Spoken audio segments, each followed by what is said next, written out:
Welcome to Good Harvest podcast. Today we're going to talk about like reward systems for your students. It's probably more for kids, but even for adults, there's ways that you can put a carrot on the end of a stick for them. It could be a box of chocolates. It could be some wine, something of their choice, a voucher.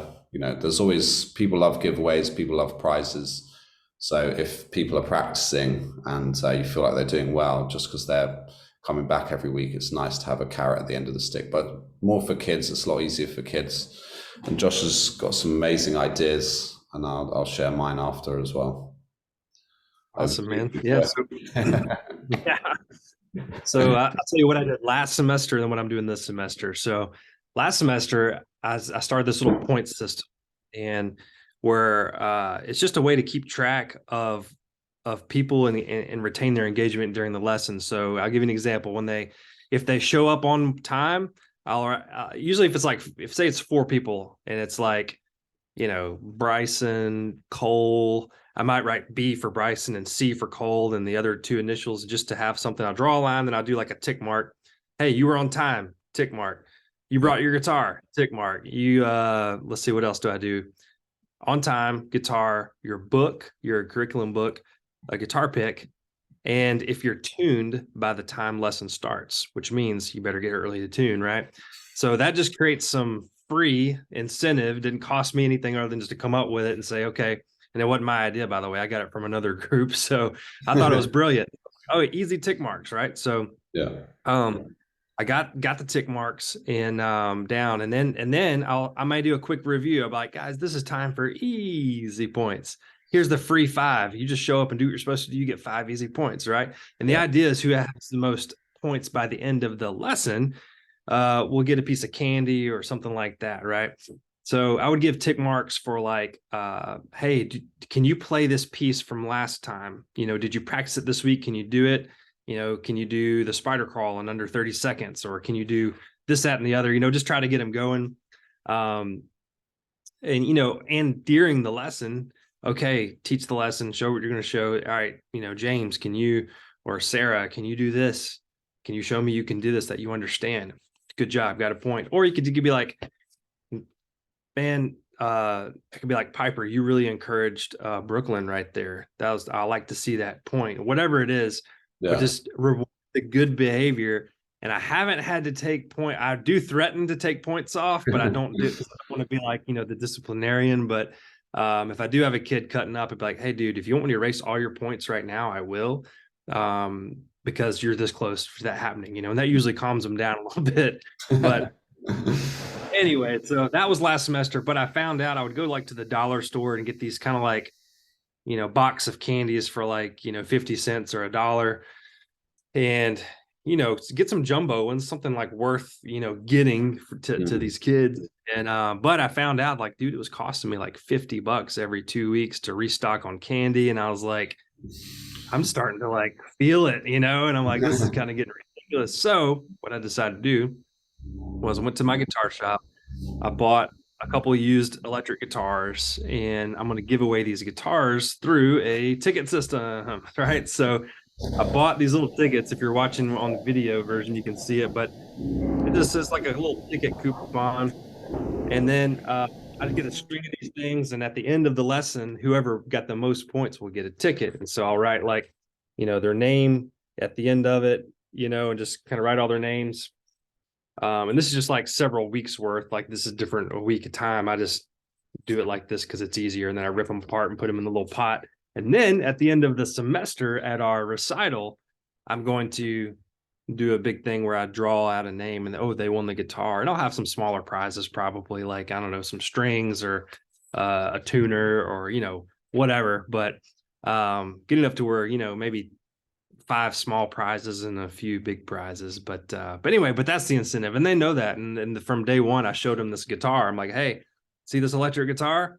This could Mm. be yours. And here's how Yeah. you do it. You get a ticket, and the more tickets you get, the better chance of winning. So Yeah. anyway, so technically saving me money because, I spent $100 on this used guitar. And I'm not spending, $50 every week or two on candy. So anyway, But that's my idea. I'll let you know at the end of the semester how it works. But that is just another idea you can tuck away. If you don't do that, just at least the point system is a great idea just to retain attention and behavior. So Amazing. Yeah, so that's super cool. I'm going to try that as well in my school. Yeah, all I do is I do the points on the board. So I do that as well. Because otherwise, kids will come through every single week, untuned guitar, forgotten their book. You know, it just gets sloppy, and they don't practice. So unless you have prizes, then some kids just fall into that routine. Also, as a guitar teacher, you don't always message the parents all the time. And even if you do message the parents the homework, they don't really understand what an arpeggio is, or a chord, or a strumming pattern, because they're not in the classes. So then it's very easy if the kid's not trying to practice and the parents don't understand, that weeks go by. So the prizes are really important. I just bought a lucky dip box. It didn't cost very much. It was like £15, $20 or something. And it had like 100 prizes in it. So every time someone's really good, at the end of the class, I'll give them something. Or you can get some of these miniature heroes. We call them heroes, but it's basically a box of miniature chocolates. And so if one of them's really good, then they can have a chocolate at the end. So just little things, but nothing as extravagant as an electric guitar. I haven't thought that far ahead. So maybe I'll let you know how it goes. I need to up my game here. Yeah, man. Well, if you don't do like the chocolates or the whatever, and you don't, you can literally spend $5 or $10 on Amazon and get like a packet of like 100 stickers or whatever. I'll show you. Actually, see it over here. I know you can't really see this on audio, but I've got like just a big pile of like, they're like skateboard stickers, Yeah. But I don't know what that says, toy machine, whatever. But these cool little goofy, stickers, they can be whatever's, but they don't cost hardly anything. And students think they're cool. They put them on their curriculum books, or they put them on their guitar cases, or they put them on their little brother. I mean, whatever. But yeah, that's just another way that you can save a few bucks and just reward good behavior. Yeah, so I've got stars, so they can pick. So if they're younger, it's colored stars, or most people go for the emoticons. So then on the side of their folder, they just keep sticking them on the side until it builds up, and they get more and more stickers. Yeah. The other things I do is I'll write, say like they're doing a picking challenge or some sort of challenge, a speed challenge. I'll write the date and what speed they got. That's another little carrot on the end of the stick, because they just want to beat their old score. That's perfect. That's exactly right. That we do this one exercise called the spider crawl, 1 finger per fret per string. And the goal is to get under a minute to start. Then you're on the board. Once you're on the board, then it's to bump up. Every person that, if you beat your old time, you get a point on our little point system. Every person you pass, you get a point. So it gets really competitive, as you go. But those, exactly the same thing. That's another way you just get that, get them to engage and that competition, healthy competition. Yeah, exactly. So I was reading somewhere that learning guitar is not actually about guitar. In a way, because you just need to find ways to motivate them. Some things will motivate one kid more than the other. Sometimes one kid is just not competitive. That's not what drives them. I've had some kids, you just had to talk in stories the whole time, or they just weren't interested in going up and down the neck. So you had to talk about the dragon flying somewhere, and the only way you can get there is if you play these notes. And that engaged their imagination.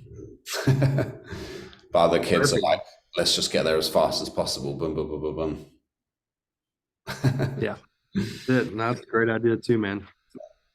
Cool.